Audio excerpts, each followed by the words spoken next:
libertades, etc.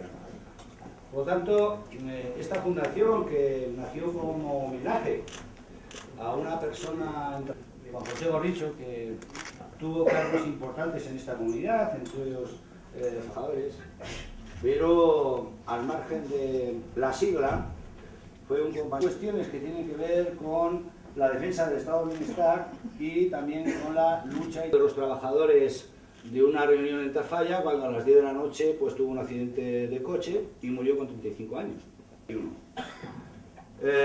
Por lo tanto, una fundación que lleva su nombre, pues lógicamente es si la crisis nació con motivo, una crisis evidentemente financiera, que nació con motivo precisamente a todos los niveles, pues también es verdad que luego todo aquello era un bluff, era mentira, ¿no?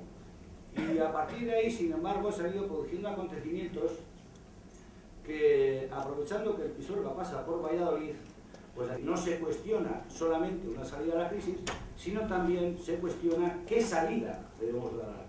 Que el mundo progresista viene orientando para poder solucionar los problemas. Con esto saben bastante. Me acompaña Juan Goyén.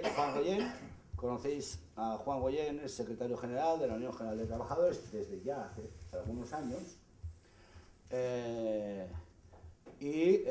Lógicamente juega un papel tanto en Navarra como fuera de Navarra con la propia confederación a la que representa, pues lógicamente un papel protagonista en todo el enfoque que se puede dar a la posible solución del mismo. También me acompaña José María Molinero, secretario general de Comisiones Obreras, también con algunos años de experiencia y jugando un papel también importante en las políticas de la mejora del bienestar y de la defensa de los intereses de los trabajadores desde la perspectiva de una organización de un talante claramente progresista.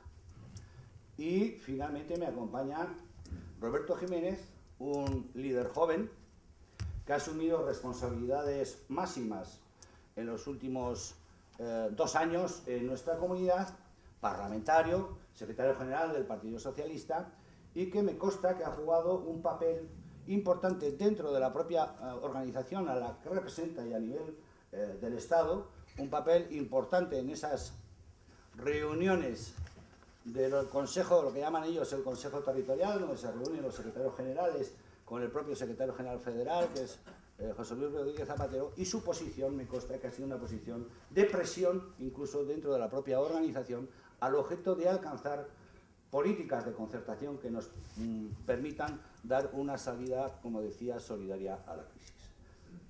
Ellos van a tener la palabra y, en primer lugar, le concedo la palabra para que nos cuente de qué cosas se están hablando, cómo lo ven desde todos los puntos de vista, a Juan Goyén, secretario general de la UGT.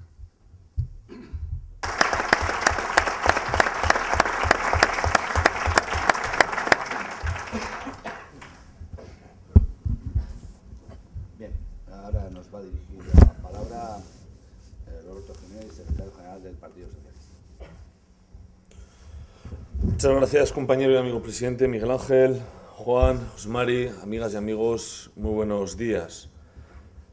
Bueno, a mí me satisface especialmente poder compartir este espacio con todos vosotros, un espacio de gente progresista, un espacio de gente de izquierda, para dar soluciones y análisis de la situación desde esa perspectiva, desde una perspectiva progresista, desde una perspectiva de izquierdas.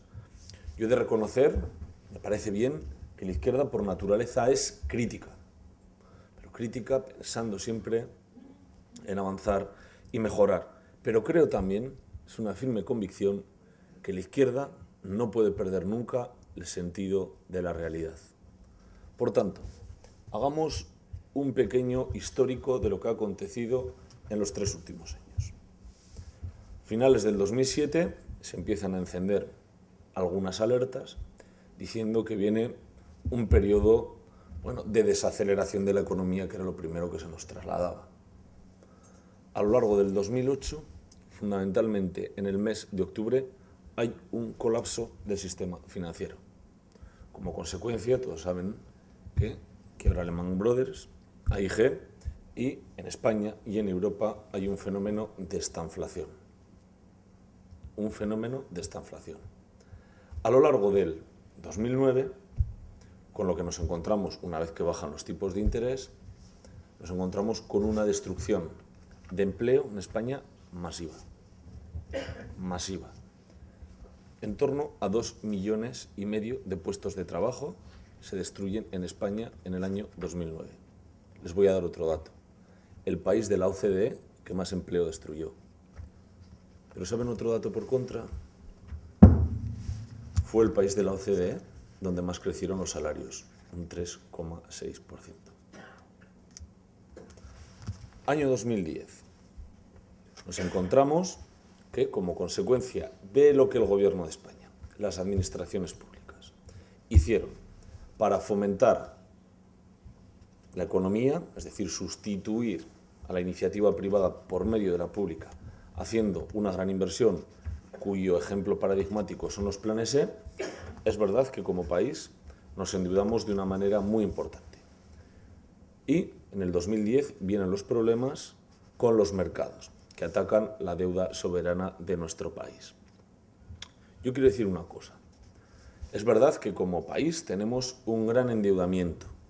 Estamos hablando de 355% de nuestro Producto Interior Bruto.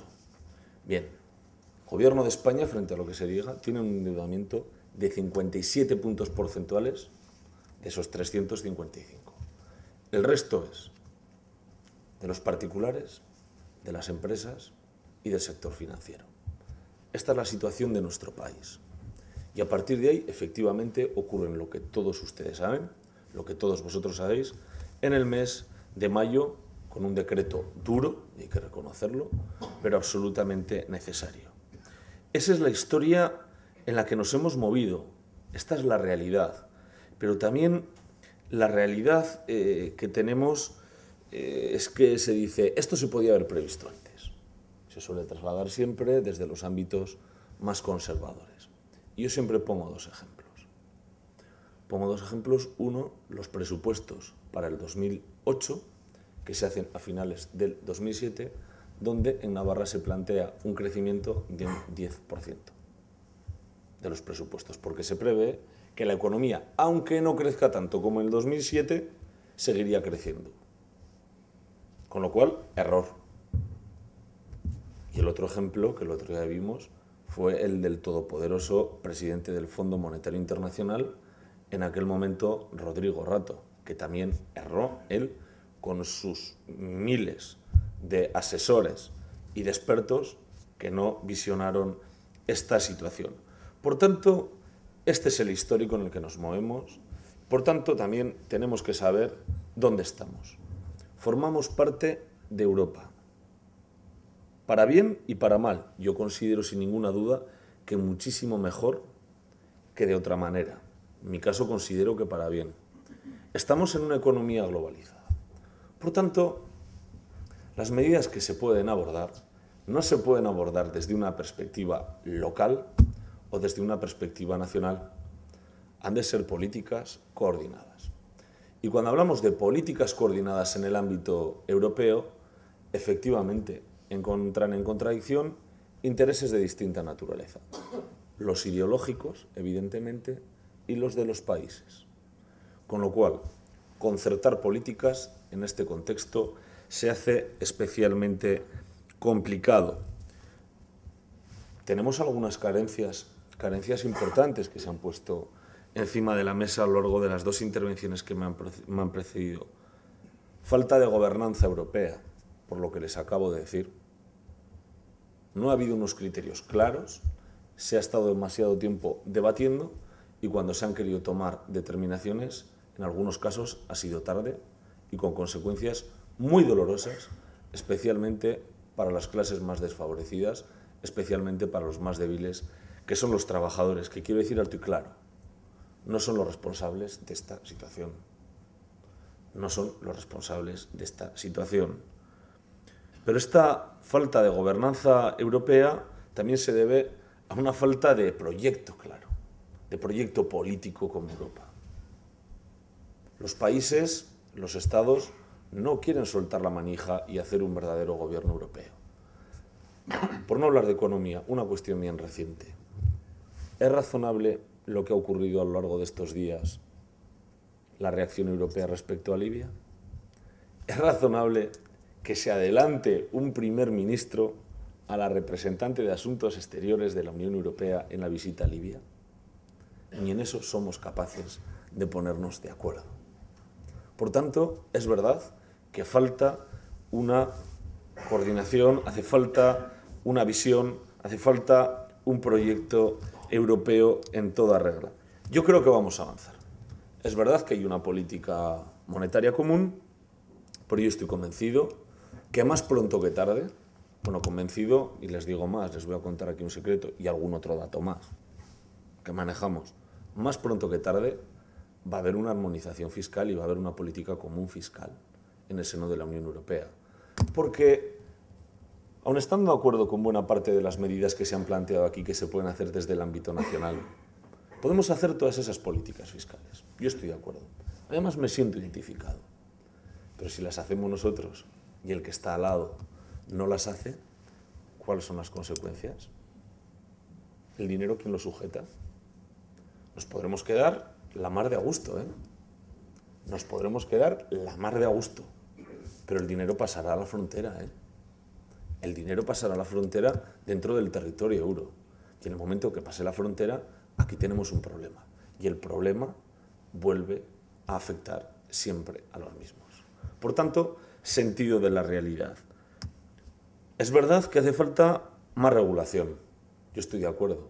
Pero no más regulación en España, en el conjunto de la Unión Europea y hablaría también en el ámbito mundial. Las transacciones entre países tienen que estar más reguladas y tienen que estar más gravadas. Yo creo también que los paraísos fiscales hay que atacarlos de una manera decidida.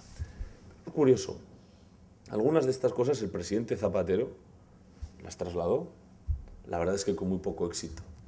Uno de los responsables de que no salieran, como bien sabrán ustedes, fue Gordon Brown, porque tenía que acometer un proceso de elecciones en el año 2009, por cierto, con poco éxito, y entendía que le perjudicaba sus perspectivas electorales. O Angela Merkel, el año pasado, que tenía las elecciones en un lance importante para la CDU, que no quiso tomar determinaciones de esta naturaleza, pensando que le perjudicaba sus expectativas electorales. Esta es la realidad, por tanto, histórica y de situación. En España, ¿qué carencias tenemos? Bueno, en España tenemos carencias importantes, de competitividad, de productividad, y es que sencillamente este país era un país que era capaz de crecer muy rápido, era un país también, cuando crecía, de generar empleo muy rápido, pero era un país que cuando decrecía la economía, destruía el empleo con muchísima rapidez. Producto de que siempre hemos estado pues, al pairo de una economía nada competitiva, muy poco competitiva y muy poco productiva. En síntesis, lo ha dicho el secretario general de la UGT, 1.800.000 puestos de trabajo se destruyeron como consecuencia de la caída del sector del ladrillo. Llegaremos a una conclusión. Lo que el ladrillo nos dio, porque también crecimos por el ladrillo nos lo quitó. Lo que el ladrillo nos dio, el ladrillo nos lo quitó. Y esta es la realidad. Esta es la realidad. No era sostenible un país construyendo 800.000 viviendas anuales, cuando somos un país de 43 millones de habitantes. Estas son realidades que tenemos que acometer y, por tanto, tenemos que sacar una lección. En el futuro no podemos volver a generar determinadas burbujas para crecer muy rápido y para que nos vuelvan a estallar en las narices y las vuelvan a pagar otra vez los mismos. Por tanto, el crecimiento tiene que estar sustentado en un empleo de calidad y en un empleo seguro. Y yo creo que tenemos algunos retos muy importantes. Es verdad que la economía, técnicamente se puede decir, muchas de las comunidades de España, es el caso de Navarra, que técnicamente ha salido de lo que es la recesión. Son 2 trimestres consecutivos que ya estamos en crecimiento. pero lo digo bien alto y bien claro. No hemos salido de la situación de dificultad. Mientras en España tengamos 4,5 millones de desempleados, en Navarra 45.500 desempleados, en Navarra 17.700 personas viviendo en la renta básica, no hemos salido de la situación. No hemos salido de la crisis. Es muchísima gente que está padeciendo muchísimas dificultades. Y desde luego yo lo que les quiero trasladar es una cosa. Yo les quiero trasladar inconformismo. Inconformismo. No nos vamos a quedar, desde luego yo menos como secretario general del PSN, haciendo permanentemente diagnósticos. Es el momento de la acción. Es el momento de saber ponernos de acuerdo. Porque esto o lo hacemos entre todos juntos o no lo vamos a poder hacer. Y es muy sencillo todo esto, ¿eh? Frente a las críticas que se puedan hacer, en alguna medida y en algunos casos, con alguna justificación, en otros casos no las comparto. Pero bueno, oiga, o apostamos por una salida de la crisis, o por la izquierda, o por la derecha. O apostamos por las personas, o apostamos por los mercados. Y aquí sí que quiero decir una cosa. En España, en el último presupuesto general del Estado, ¿sabéis cuánto se redujo el gasto social? Porque a veces se aseveran cosas que luego los datos las desmienten. Un 1%. Un 1%. El gasto social en España, para el presupuesto de este año, del 2011, se ha reducido en un 1%. Por tanto, los pilares del estado de bienestar, este gobierno los ha sostenido. ¿Y que se han hecho ajustes y dolorosos? Por supuesto que sí. Por supuesto que sí. Pero también hago una pregunta y la dejo aquí ante personas avezadas e inteligentes. ¿Esto con un gobierno de derecha qué hubiera supuesto? ¿Qué hubiera supuesto? ¿Estaríamos hablando de un recorte de un 1%? Y hagamos un histórico. Cuando hacemos comparaciones de lo que es el estado de bienestar, lo podemos hacer o respecto a lo que ha sido anteriormente o respecto a lo que son los países de nuestro entorno. Y honestamente, respecto a cómo estábamos hace 7 años, ¿estamos mejor o peor? ¿Tenemos más derechos y más libertades? ¿Tenemos mejores pensiones? ¿Hemos garantizado la igualdad entre el hombre y la mujer? ¿Hemos ampliado los derechos como los de la dependencia? Estos son realidades, estos son datos. Y si quieren, hagamos comparativo también de los países de nuestro entorno. ¿Acaso Inglaterra tiene mejor sistema de estado de bienestar que nosotros? ¿O Francia? En algunas cuestiones sí, Francia. Pero va menos. ¿O Italia? ¿O Portugal? Por tanto, cuando hagamos los comparativos hay que hacerlos o con una perspectiva histórica respecto a otros tiempos o con una perspectiva de lo que tenemos alrededor. Por tanto, creo que el sistema de bienestar en España está garantizado y es verdad que ha habido una ralentización en este último año, hay que reconocerlo, yo no lo voy a negar, pero lo que puedo garantizar es una cosa, que con un gobierno socialista, que nadie tenga la menor duda, que esto es una ralentización para en cuanto podamos volver a seguir avanzando. Porque somos inconformistas, porque queremos tener el estado de bienestar más avanzado de Europa, con las mejores prestaciones, pero ojo, con unas prestaciones que podamos mantenerlas. Y aquí quiero reivindicar el papel de la socialdemocracia. La socialdemocracia primero crea riqueza para luego redistribuirla. Y no perdamos de vista que nuestra ocupación ahora mismo es empezar a crear riqueza para generar empleo y después de generar empleo garantizar la igualdad de oportunidades por medio de las políticas sociales que hemos sustentado y que tenemos pretensión de seguir mejorándolas. Y es que la socialdemocracia, en el eje de todo están las personas. Porque nosotros cuando vemos los 45.500 desempleados en Navarra, no estamos viendo una cifra. Yo os confieso, igual cuando estoy viendo otras estadísticas, solo veo el número. Pero cuando estoy viendo la cifra de 45.500 desempleados, es que a muchos de ellos les pongo cara. O porque son familiares, o porque son amigos, o porque son compañeros, o porque son conocidos. Y esto tiene un rostro. Y esta es nuestra mayor ocupación y preocupación. Y nos preocupan las personas desde la perspectiva de izquierdas, progresista, frente a las perspectivas del liberalismo de la derecha. Que en el eje de todo está el mercado. Aquella perspectiva que decía Stuart Mill, mercado lo regula todo, la mano invisible del mercado. Bueno, pues está evidente que la mano invisible del mercado no regula nada. O no había mano invisible del mercado, porque no creo que Stuart Mill fuera tan malintencionado que estuviera pensando en que el mercado iba a generar todo esto. Pues un mercado desregulado, un mercado que campe por sus caprichos genera esto. Y esto tiene un origen ideológico que es el liberal.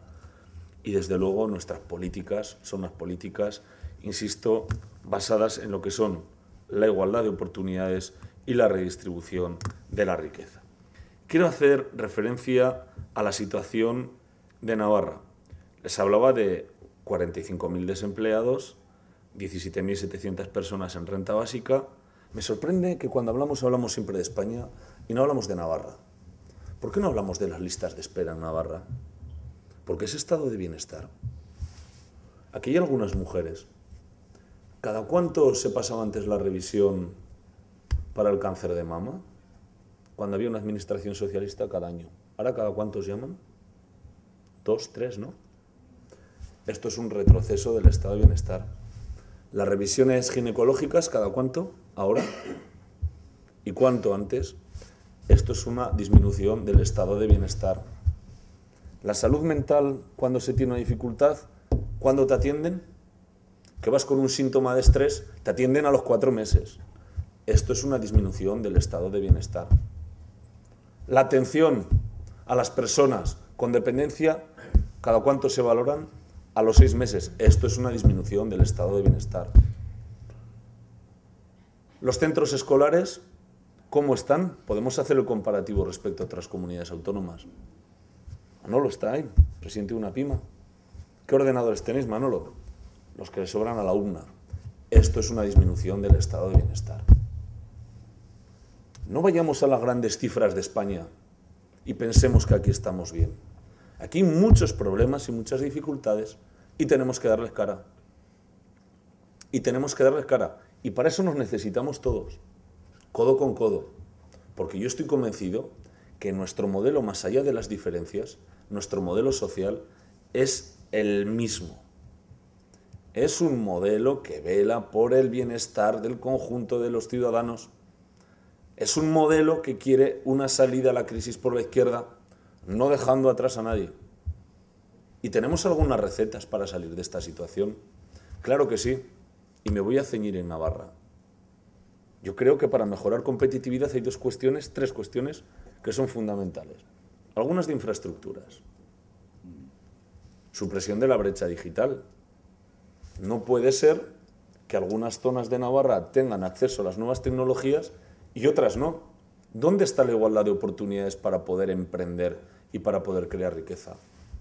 No todas las zonas de la comunidad foral tienen suficiencia energética. ¿Dónde está la igualdad de oportunidades?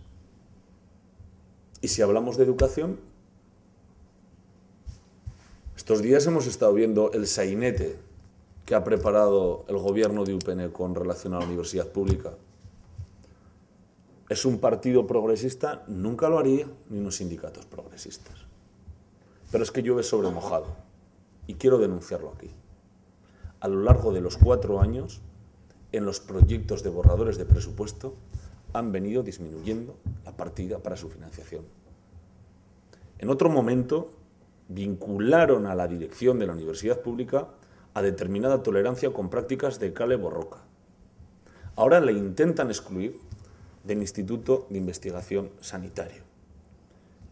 Rectifican, hacen un lavado de cara, porque saben que queda muy mal ante la opinión pública estar en esa posición.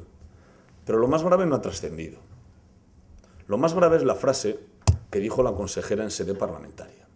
Esta nuestra portavoz, María Chivite, que dijo, si quiere investigadores, vaya a la universidad privada. Y si quiere tomarse un café, vaya a tomar un café en la universidad pública. Y ahora rectifican. Pero es que lo llevan dentro. No lo pueden evitar. no creen en la universidad pública. Y yo digo una cosa, yo creo en la universidad pública porque creo que la formación de las personas es fundamental para el presente, pero fundamentalmente para el futuro. Creo en la universidad pública porque creo que tiene que ser la mejor fábrica de ideas para generar productos y bienes de alto valor añadido que garanticen así empleo de calidad y estable. Y creo en la universidad pública, en definitiva, como motor de desarrollo de esta comunidad. Y estaba hablando de educación, pero en educación hay muchísimos retos. Está todo lo relacionado con la FP. No podemos seguir teniendo los grados que había hace 30 años en algunos sitios, porque es que la anatomía de la comunidad foral ha cambiado. Nuestro tejido productivo no es el mismo. Tenemos que hacer una apuesta por el plurilingüismo, incorporando evidentemente el inglés. Tenemos que hacer una apuesta por las TICs en los centros escolares. Y creo también que es importante que todas estas cuestiones las hagamos desde la concertación. Para la salida de la situación económica es fundamental el papel de los sindicatos y de la patronal. Y yo quiero reconocer aquí el papel que habéis tenido, que sé que es complicado, para haber hecho este pacto social. Quiero tener un reconocimiento hacia vosotros, pero también quiero que sepáis que nunca en el Gobierno de España ni en el Partido Socialista habéis tenido ningún enemigo. Ningún enemigo. Os habéis movilizado, habéis hecho una huelga general que no hemos combatido como las ha combatido la derecha, porque entendíamos que combatiros a vosotros era combatirnos a nosotros mismos, a nuestros principios y a nuestros valores. El acuerdo que se ha alcanzado es importante, porque se quiere reducir a lo que son las pensiones, no, tiene muchas más cosas. Tiene muchas más cosas. Se habla de política industrial, se habla de política energética. Es un buen pacto, es un buen pacto. Y es un pacto que da confianza al conjunto de este país. Confianza que sistemáticamente ha intentado quebrar la derecha. Confianza que es indispensable para que la economía y el empleo vuelvan a crecer y podamos estar otra vez en unos parámetros de bienestar como estuvimos hasta hace no mucho tiempo. Creo que en Navarra tenemos que seguir en la senda de la concertación, pero os digo a los dos y a muchos de los que estáis aquí, concertación de la de verdad, no que cuando llegan los presupuestos os reducen las partidas para políticas activas de empleo, y bien que lo sabéis, aunque en ocasiones no se oye mucho porque a algunos no les interesa que se oiga mucho, pero esa es la realidad. Concertación de la de verdad, como es necesaria la concertación también con los centros escolares, que haya participación de la comunidad educativa, de padres, madres, alumnos, como es importante también la participación en el tema sanitario de los profesionales, de los pacientes, de las asociaciones, porque tenemos que hacer una comunidad entre todos. Debemos construir de abajo arriba y nos toca. Y el papel nuestro es fundamental. O nos movemos o las cosas no van a cambiar. Y yo quiero que las cosas cambien a mejor. Yo os emplazo a sumar esfuerzo, a sumar voluntades para hacer una Navarra más moderna, para hacer una Navarra plena de empleo, para hacer una Navarra que garantice la igualdad de oportunidades. Yo os lo digo porque sé que lo podemos hacer, porque en momentos de dificultad lo hicimos en el pasado y creo que los navarros y las navarras se lo merecen. Nada más y muchas gracias, compañero presidente, por tu generosidad.